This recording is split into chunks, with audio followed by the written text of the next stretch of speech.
Ka tira tēnā tātou te whānau ko huhu mai nei ki tēnei o ngā toiako wānanga me ki a hiko. Ko wai tēnei, hiuri tēnei no te rua Waikato o tira te wai o Waima ki te tai tokerau mihi atu ana ki a koutou, hei maungai mo tō tangata I tēnei wā. Nāku te honore me ki, te whakatūwhera I tēnei o ngā momo wānanga a hiko.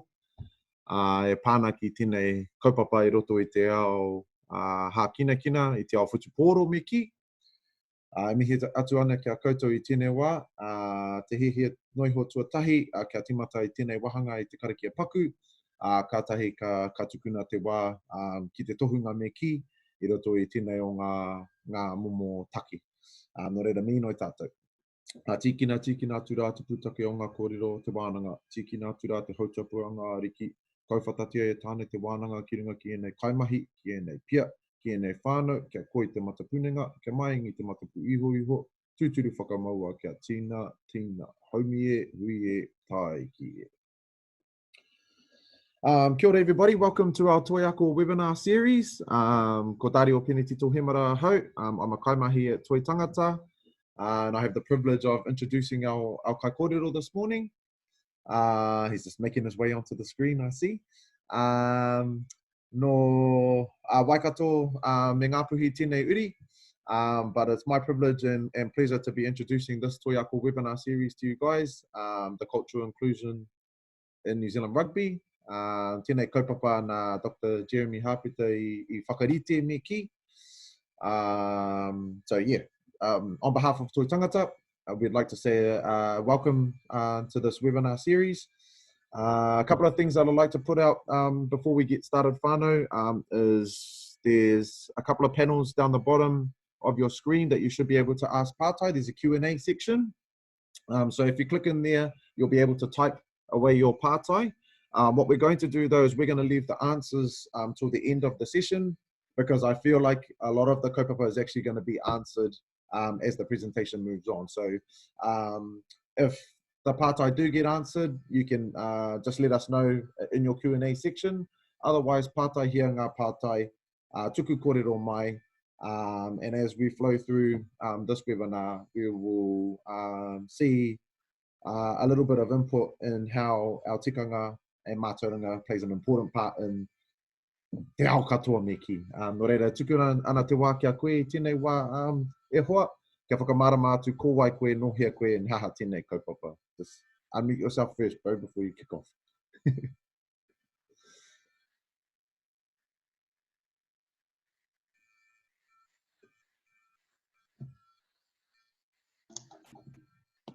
Koina.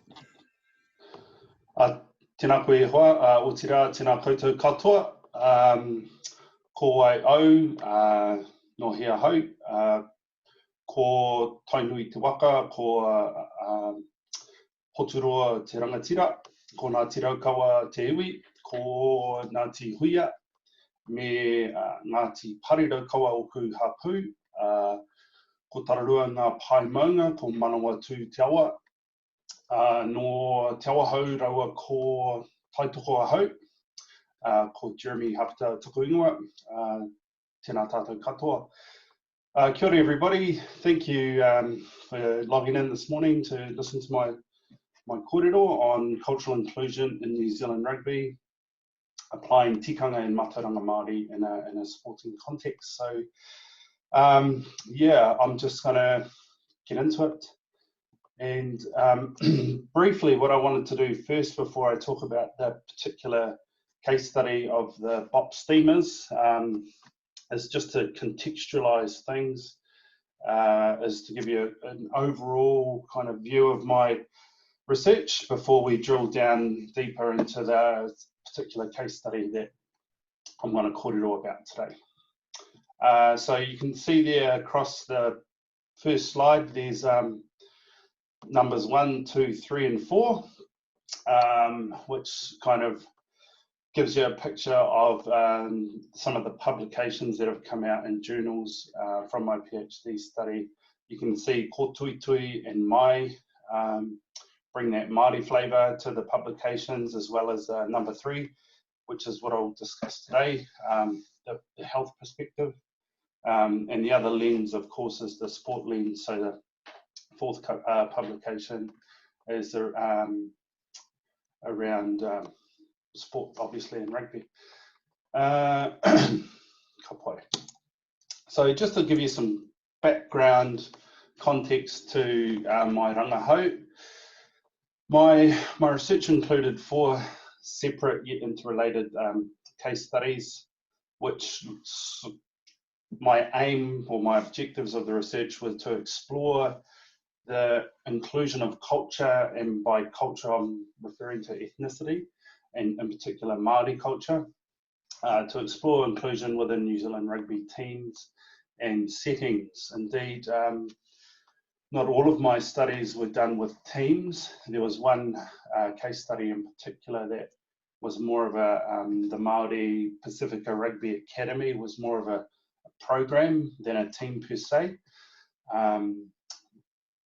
Secondly, what I wanted to better understand was the impact of inclusive pedagogical practices on participants.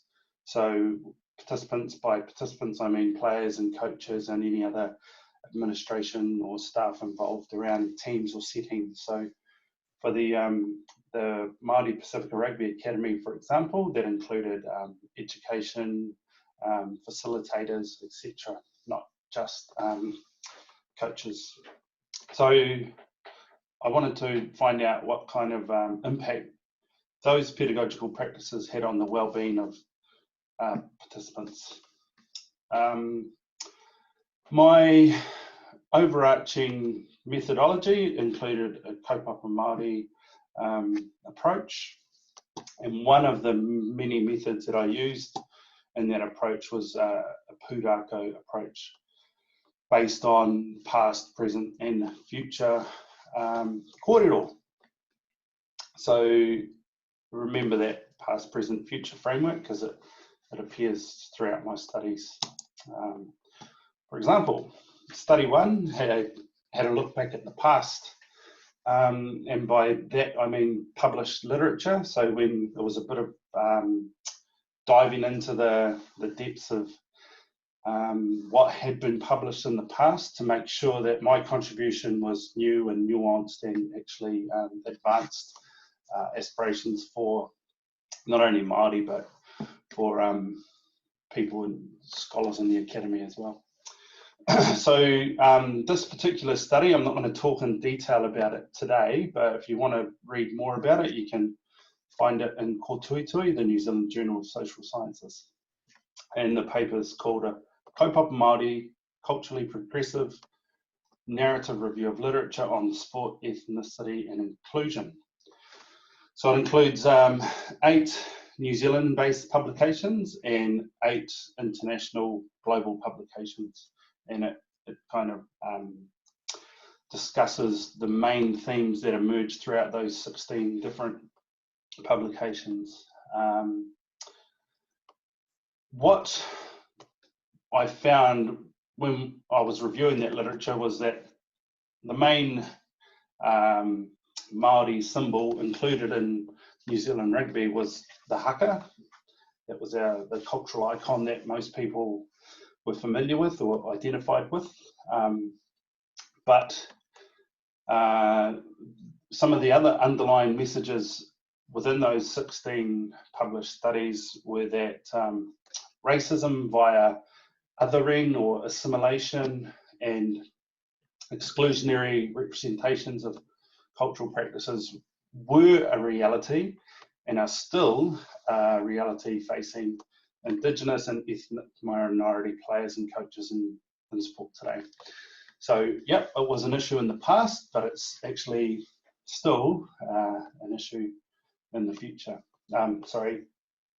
In the present moment, but hopefully some of my research disrupts that, and hopefully it will become less of an issue in the future. So one of the struggles that I had when I was looking at the literature was there was no Māori way of doing a literature review. What I mean by that is basically the tools that we use to review literature didn't take a kaupapa Māori approach. So this particular study presents a culturally progressive narrative review model known as ngā Pautama Whetū. So yep, that was study one. When I was looking at the literature as well, based on what happened in the past, I came across this notion called exnomination. So to define that, basically, the Oxford Dictionary definition is there on the left of the slide. So exnomination is a phenomenon by where the middle class hides its name and identity by not naming itself in order to naturalize their ideology and maintain hegemony. So representing itself as the nation. Similarly, whiteness, for example, is made invisible in Western culture so that it becomes simply the norm, the way we do things around here. So dominant majority groups still frequently present themselves as beyond naming in relation to elements of identity in many contexts. For example, white, middle class, male, heterosexual, these norms go without saying. So when I did some research on Māori and Pacifica representation in the All Blacks team, what we found was a century-long history of cultural exnomination.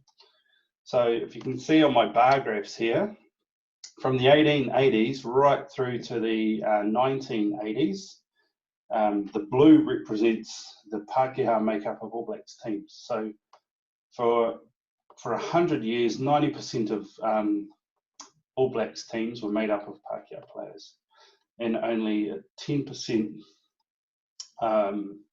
representation from Māori or Pacifica players in All Blacks teams. So we were very much for a century the minority. But as you can see there, that's changed. There's a big shift now in terms of Māori and Pacifica representation in All Blacks teams. Anyway, so when I was diving into the depths of the literature, I came across a couple of quotes that really highlighted this change. That I'll just jump forward here into this slide. So there's a massive shift there in the 90s, the noughties and the tens, where all of a sudden Māori and Pacifica became the majority within All Blacks teams. And so I'll go back to these quotes because they're pretty important for the kaupapa I'm talking about today. So back in 2007, now Sir Graham Henry said that, quote, "Society has changed tremendously and a coach needs to change with the people to reflect society. The Polynesian influence in the All Blacks has become very significant. The whānau is very important. The team becomes more like an extended family. You need to bring the element of inclusiveness into your coaching to be more effective." His assistant at the time, Wayne Smith, also acknowledged that, quote, "There are different attitudes. That became apparent to us in 2006 when we were doing some work on the haka about our country's culture. We got the Fijians, the Samoans, Tongans and Europeans to speak, and it was amazing to hear their differences in attitudes. Polynesian boys talking about mum, sister, family, church. Totally different mental models and value systems. The attitudes of Pākehā to Polynesian players in the team have changed. There is much more understanding of their values, who they are and where they come from."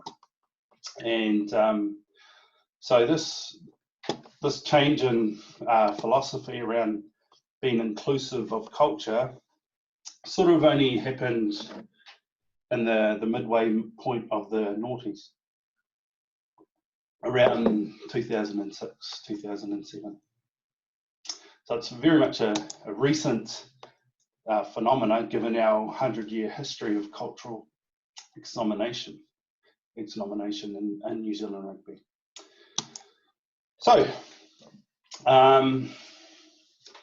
study 2, again, I'm not going to go into much detail around this, looked at the haka in particular as a commodity to trade or a taonga to treasure. So I talked to 3 pukinga, one from Ngāti Toa, one from Ngāti Raukawa, and another from Ngāti Tūwhareto, Ngāti Parau.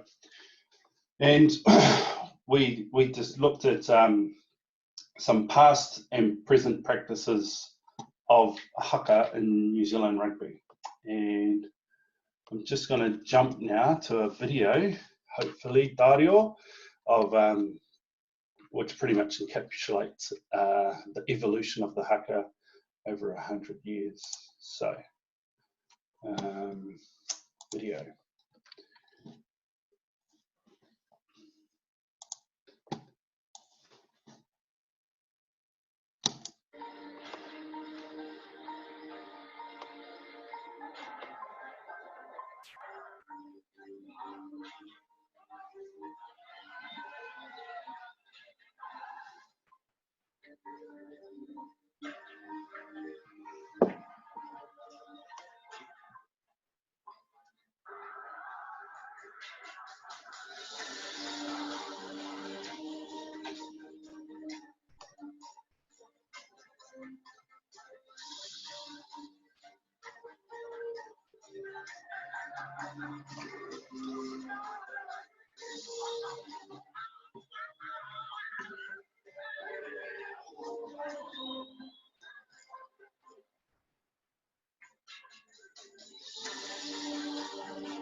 Okay, that, I guess, the start of that video back in the 1920s showed pretty much how, I guess it was a sign of the times, certainly indicative of that, that 100-year history of cultural exnomination, where the haka probably back in the 1920s didn't have as much Māori in the movement, or it wasn't that mana enhancing motiiwi Māori, say 100 years ago, compared to what it is today. There's a lot more Māori in the movements of the haka and the performance of haka nowadays, and it's a lot more mana enhancing motiiwi Māori as well, to see our taonga as a haka is given the due respect that it deserves. So times have changed, absolutely, and with that, as changing of times has come some opportunities, but also some potential controversies as well. And this particular paper discusses some of that. Some of those controversies in terms of misappropriation of our culture in sport marketing and around the world today, and uses the haka as a case study of that. So, voila. That was the past. The present, this study that I'll talk about today, the BOP steamers. So this presents a current, well, when I did my research, it was current at the time, it was present, but it was a present sort of example of Māori cultural inclusion within that particular rugby team. And what I did was I talked to the players and the coaches about how these initiatives impacted on their well-being. It didn't really, I won't say too much now because I'll specifically get into that shortly. Voila. Study 4 looked to the future. So it was done with rangatahi, and you can read more about that if you're interested in the Journal of Sport Management. The paper is called Sport for Social Change with Aotearoa New Zealand Youth, Navigating the Theory Practice Nexus Through Indigenous Principles, and it includes the 2 other case studies that I spoke about earlier, the Māori Pacifica Rugby Academy, which is based in Taranaki, and FEET's other educational provider up there. And the other, they use a plus sport approach. So for them, it's more about education than it is about sport. So that case wasn't exactly a team per se. It was a education initiative in partnership with Taranaki Rugby Union. And then the other case study that came out of that was a sport plus approach. So the focus was rugby plus some other outcomes, including connection with Māori culture. And that was with the New Zealand Māori under-18s team. And there's a couple of photos of some of their t-shirts there that you can see. They're the E Tutoa Heitu He Rangatira initiative is a New Zealand Māori Rugby Board backed initiative, and yeah, you can read more about those in the Journal of Sport Management if you're keen. So what I'm supposed to be talking about today is the particular study with the box steamers around cultural identity, Māori order, and leadership, ngā manukura, in relation to wellbeing. And so how Indigenous storytelling contributed to wellbeing in a New Zealand rugby team.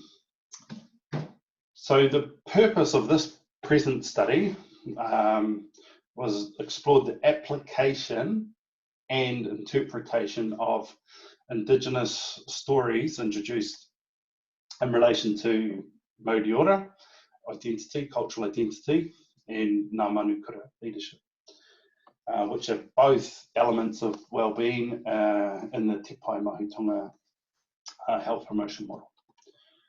So in terms of my methodology for this study, I used the Kaupapa Māori approach, as I said earlier, and some of our methods were Indigenous forms of storytelling, such as pūrākau, and whakatauki, to encourage participants to share their narratives and their experiences, their lived realities of how inclusion of Māori knowledge in that team influenced their sense of identity, their sense of belonging, and therefore well-being, both on and off the field. So I did some one-on-one interviews as well as some focus group interviews with Māori players. I had focus group interviews with Pacifica players, and I had focus group interviews with Pākehā players, as well as a focus group with the coaching and management team. And after those interviews, we analysed the data using elements of Te Pai Mahutonga, Sir Mason Jury's Indigenous health promotion model. Specifically, what I was interested in, as I said, was the affirmation or reaffirmation of our cultural identity, and manukura as well, ngā manukura leadership, as these elements were particularly relevant to high performance sport context. So, for those of you who may not know or who may not have heard of Te Pai Mahutonga, just really briefly, there it is there. It's the Southern Cross constellation. So Jury, Star Mason, said that Māori health does not take shape in the human body alone, but within the trials and opportunities which make up human journeys. So my case studies, therefore, trace the journey of Māori cultural inclusion in New Zealand rugby. And we used this model to analyse the kōrero that the players and coaches shared from the BOP steamers. So when they were talking about connecting with their maunga, for example, that related to way order or the physical environment, the natural environment. When they talked about, not getting on the waipiro over the summer, that related to toi ora or healthy lifestyles. Timia. So, what results emerged out of this particular study? First, I guess the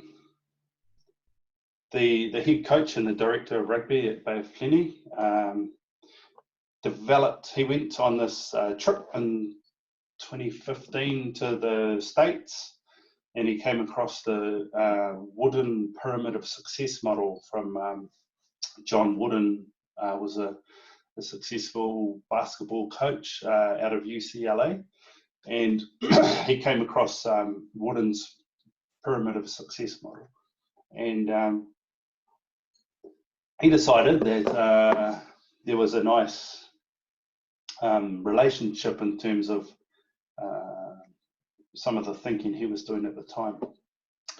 And so he developed this Moana model that he called the Moana of Success, because pyramids don't really work in Te Ao Māori.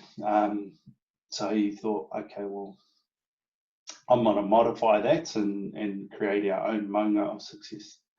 And at the foundation of that Moana model, you can see down the bottom there in the blue, there's a whakatauki. Whaia te iti kahurangi, ki te tūoho koe me he maunga teitei. So for that team, what that actually meant was that reach for the stars, and if you should fail, let it only be to the loftiest mountain. So that was the underpinning kaupapa of the Moana model. That's what its foundational kind of bottom line was. Layered on top of that, what I've termed motto, or that whakatauki, was 4 other levels in between their ultimate aspiration, which was this notion of performance or high performance at the top. So what the coach did was he decided that at the foundational level they needed to really address some of the issues they had in terms of te taha tinana and their physicality, or their physical bodies. So he decided that the bottom pillar, the foundational pillar of this Moana model, was about physicality. Rugby is a contact sport, so to be good at it, you need to be pretty physically dominated. And he divided that particular pillar up into the 5 S's: speed, strength, stamina, skin folds, and sustainability. And I'm just going to jump into a narrative that he shares around that in the paper. So hopefully you can see here. This is the paper, which is online. So this is what the head coach had to say in his one-on-one interview with me. So after what he termed underwhelming performances in 2013 and 2014, where that team finished last in the Mitre 10 Cup, or back then it might have been the ITM Cup, They were 14th out of 14 teams, and for 2 years in a row, 2013, 2014. And he said that there was a mentality of Shelby Wright around the strength and conditioning to that physical pillar. The minimum acceptable level was how they operated, where they'd enjoy summer, and from one of the players, what that translated to was, in his words, enjoying a bit of waipiro over the summer up in the Tauranga area, and then starting to get fit, fast, strong, and having this end point of same place or worse than last year. They were never moving forward. If you finish in the championship and your mentality is that, if you finish last in the championship and your mentality is that you only need to get back to that same point as you were the year before, regardless of whoever comes in as the coach, if we didn't change that mentality, we were always going to struggle. So he that was the reason why he decided the foundational level of the Moana model would be a focus on strength and conditioning and te taha tinana physicality.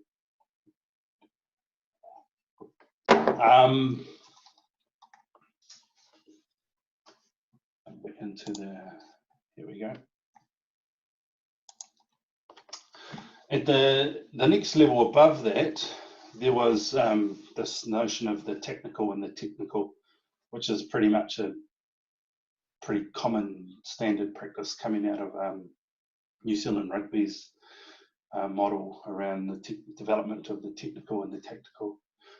So that level was pretty much prescribed, if you like, by New Zealand Rugby, although adapted to fit their particular context.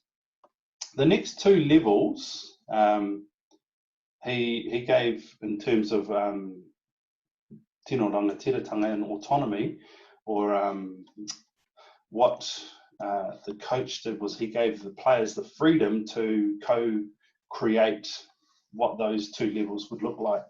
So his bottom foundational non-negotiable was physicality and improving that. And then the technical stuff is pretty much standard practice, but then he said to the players, right, what else should we include in this Moana model? And the players came up with the notion of brotherhood, we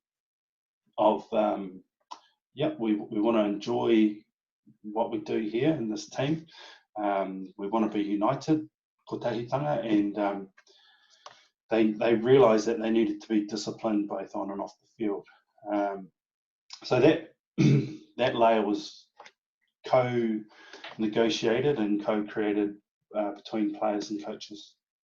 And the next level above that, leadership, was ngā manukura, again, was something that was co-created by the players alongside the coaches.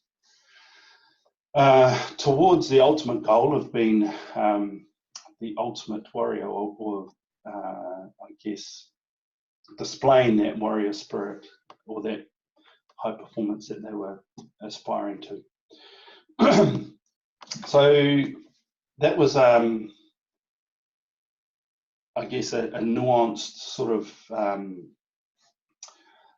model, or that was relevant to Aotearoa and the particular context at the Bay. So I'll jump back into the paper again to share some of the results around some of the narratives that were shared by the players.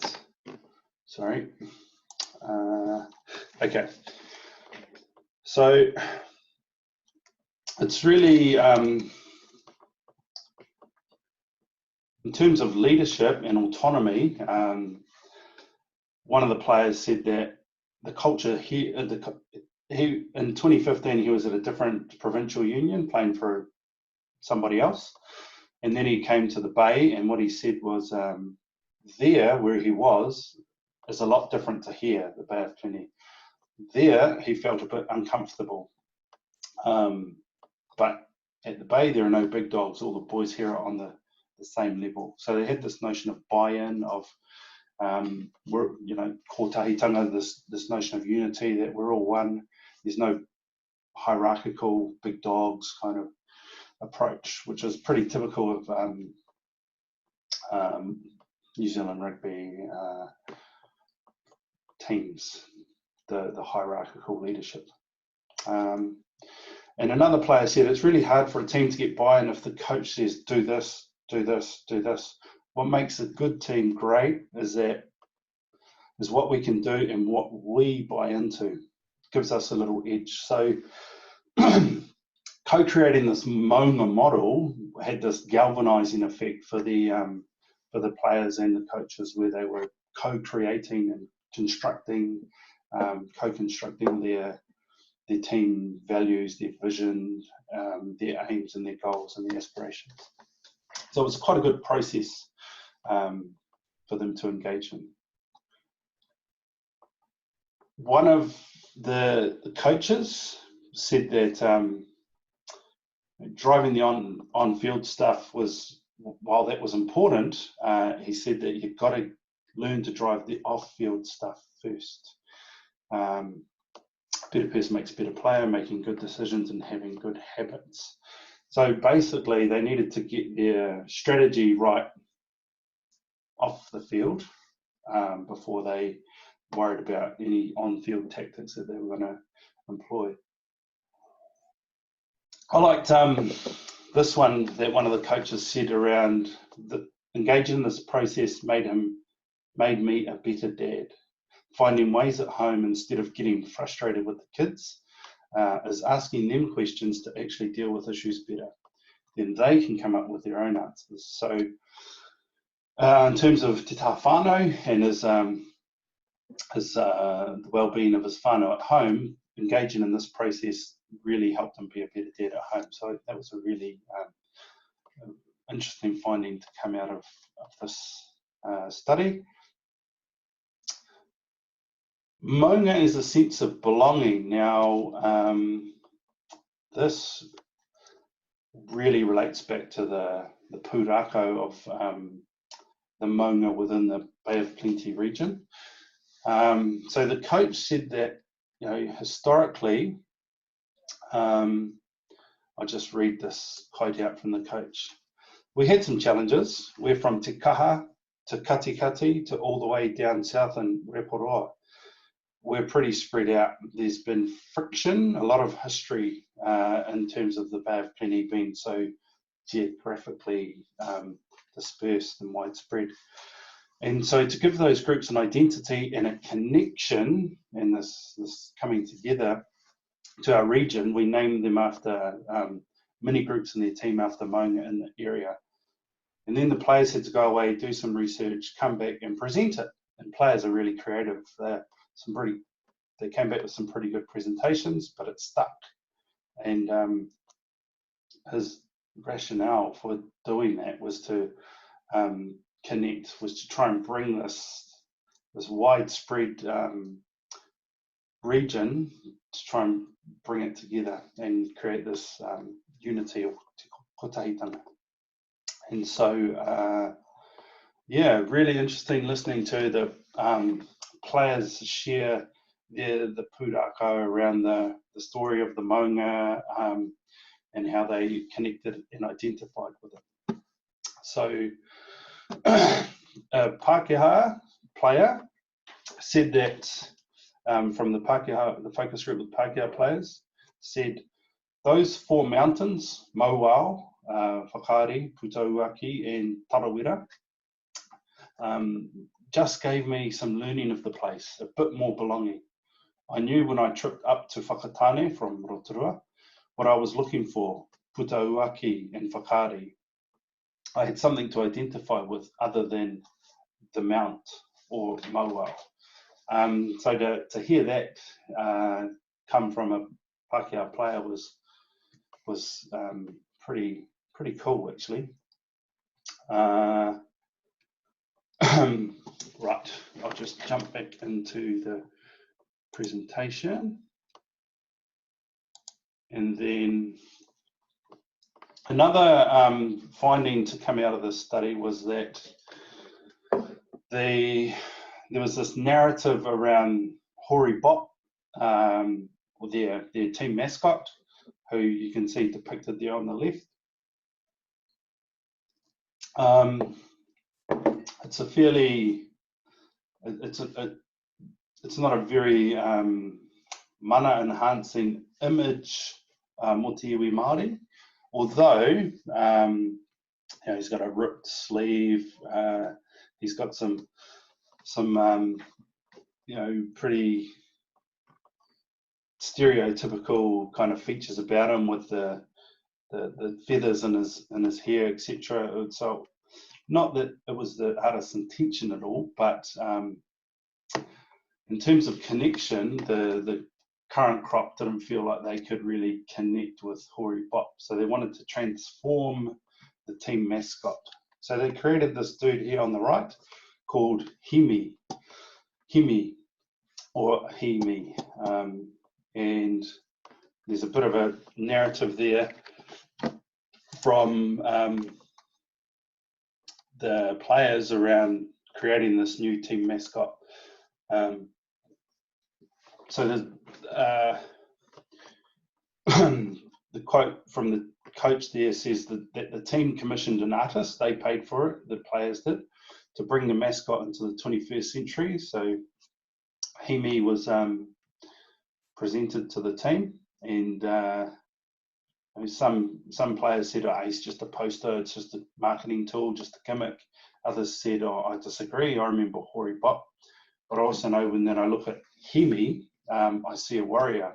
We like to think our area is synonymous with promoting Māoridom through international activity. And so then when those points were raised, Coach said, let's have a deeper look at actually who Himi is and what he represents. And so for a long time he had no name, it was just a poster literally, until the team said, well, one of the members of the team actually said, well, actually he is me. So that's where the name Himi came from. Back to my last slide. So what this study showed, the study of the Bop Steamers, was that the team's narrative, their values, their expectations were actually enhanced. The mana of their region, their province, was enhanced by embracing Māori stories, by celebrating pūrākau, whakatauki, and by rewriting and changing the symbols that the team identified with. For example, Hori Bop versus Himi. These motives, mottos, models enhance the team's cultural identity, and enhance their sense of belonging, the kotahitanga, the unity, their leadership, their autonomy, and ultimately their well-being, both on and off the field. So none of the players or the coaches at all disclosed any negative impacts on their well-being related to the incorporation of these Indigenous storytelling, team building practices. So in conclusion, what this study showed was that sport-related research and practices which are informed by Indigenous knowledge and cultural values can benefit the well-being of not only Indigenous people, but also collectives and other individuals and collectives as well, who are non-Indigenous or non-Māori. No reira, that's the end of that particular case study. So if you'd like to read a little bit more of my mahi, the head coach said that he'd come across in this text here, there's a kōrero that Whara Palmer, Dr. Whara Palmer and I wrote back in 2014 on the Waikato Chiefs, called Māori Culture Counts, a case study of the Waikato Chiefs. And he'd come across that, he'd read that, and he decided to not copy it, but what he decided to do was actually, create our own, or co-construct our own kaupapa that would sort of align philosophically to some of the whakaaro that Whara and I share in this chapter here. So, koina. Thank you very much for listening, and I'm happy to respond to any questions now, Dario, that might have come up during my kōrero. Nō reira, kei te mihi nui anō, kia koutou katoa, tēnā koutou, tēnā tātou katoa. Tēnā koe e hoa. I'm going to leave my video off, but e mihi ana ki koe mo tō kōrero. I've got a few part-tai, but there's one that sort of come through on the thing already. It reads, kia ora, this is awesome info about the maunga. What's happening with our taiao? A few maunga have been vandalised, etc. How do you see this cultural inclusion in New Zealand rugby playing a part in role modelling kaitiakitanga to a large pool of future rugby players? Ka pai, bro. Yeah, that's a really good question, and I think New Zealand rugby is taking a leadership role in tackling some of these issues. So I think we are seeing recently they've just released a big video series around being men and speaking about our emotions, and they're taking a leadership role in that space around debunking the notion of the big hard man, and actually we can be have feelings and display emotions appropriately as well. So probably what we'll see in the future is them also taking a lead in other areas, such as getting players to think bigger than just themselves and about some of the issues that society is facing, such as globally climate change is happening, but what can we do locally? And I definitely know that, for example, back in 2015, I think, when Jamie Joseph was the coach of the Highlanders rugby team, and they went on to actually win the Super Rugby competition that year. What Jamie and his coaching team did was they made their players, the Highlanders boys, go out into Te Taiao, into the natural environment, and actually do some voluntary work, sort of cutting gorse and clearing overgrowth in some of the local Dunedin area, some of the Department of Conservation parks and places. So that was an actual, way for them to give back to the community and volunteer their services to clear that land. So, I mean, it would be cool to see more of those sorts of initiatives in the future, where actually players are thinking bigger about just themselves and being less egocentric. And yeah, I think you're right. There's I remember we had an example of I think the Chief did some mahi at our marae when down in Dongaiti, down in Waikato, and yep. I guess the ability to be able to contribute to something so significant to us as Māori in terms of a whare nui and clearing out the actual marae is probably a really I guess important thing to think about when we are considering that stuff. You're a professional athlete, but you're a human being in this world, aren't you?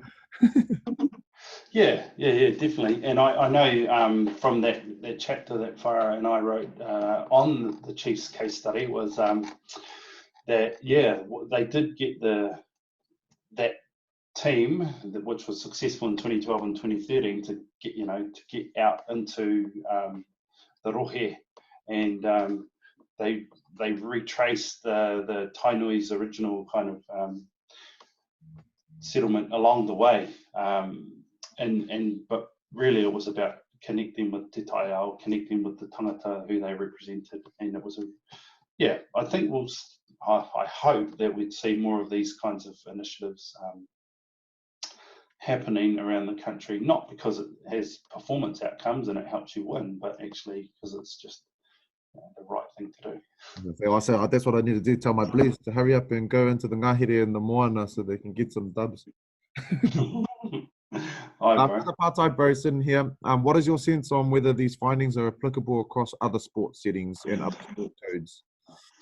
Cool, bro. Good partai. I definitely know that other sports settings and codes have applied similar whakaaro to this kaupapa. For example, last year we saw the Central Pulse in partnership with Te Wānanga o Raukawa introduce a lot more te reo Māori into that particular netball franchise, as well as tikanga Māori into that team, and it certainly seems to have be a trend that other sports are doing the same thing. For example, the Wellington Phoenix is a bit left field for you, but I know the Wellington Phoenix in the last season, which was the 2018-2019 season in Australia, they introduced some pre-match rituals into their team build-up on game day as well. I know that the coach, Mark Rudin, did away with the high fives before they went out to play, and he said, actually, we've kind of, it's a wee bit superficial, and he introduced the hongi.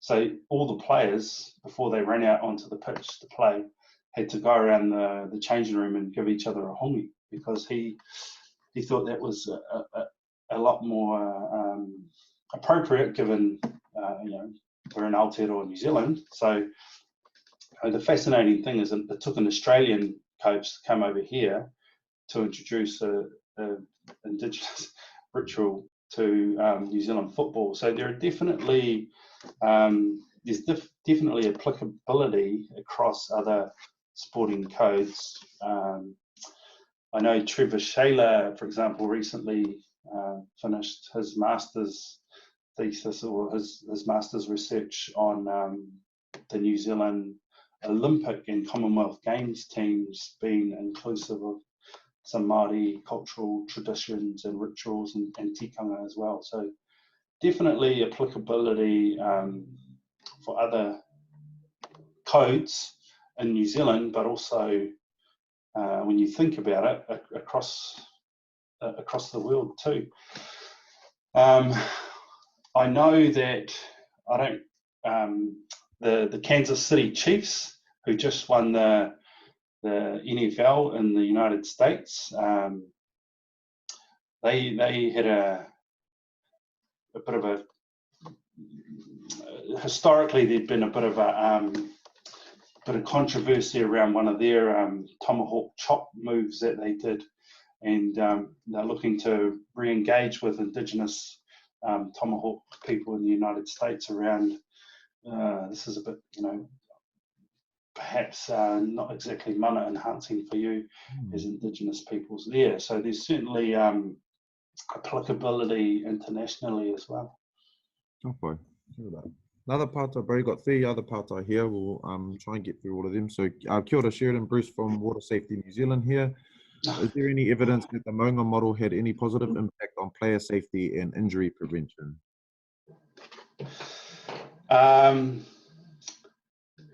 Player safety and injury prevention.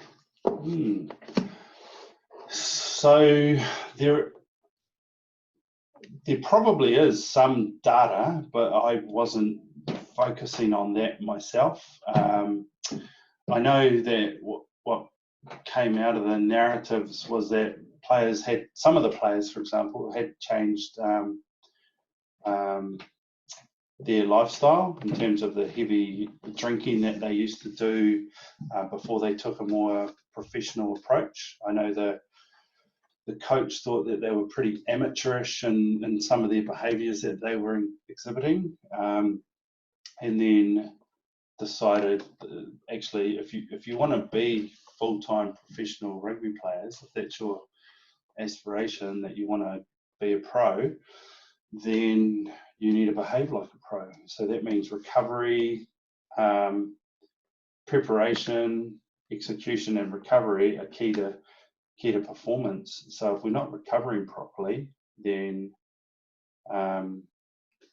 we're not able to therefore prepare properly for the next game and execute. So definitely the behaviours they changed around recovering more professionally certainly demonstrated some evidence that it had a positive impact on their ability to prepare and execute for the next game. And I guess not many of their players, that's probably manifested now in that a lot of them have gone on to higher honours. So with that new professional approach towards their recovery and then their performance and execution,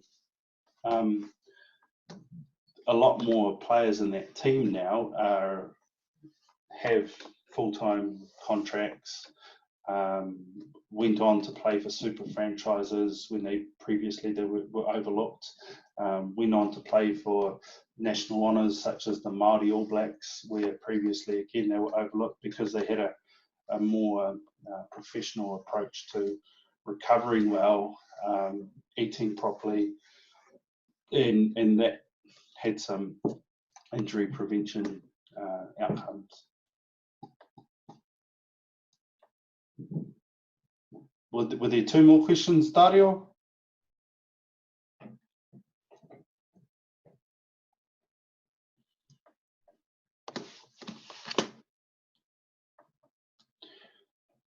No? No more questions, Dario? I don't know, my bro, I was on mute. Yeah, so there's one more. One of the questions was dismissed because you've answered it already.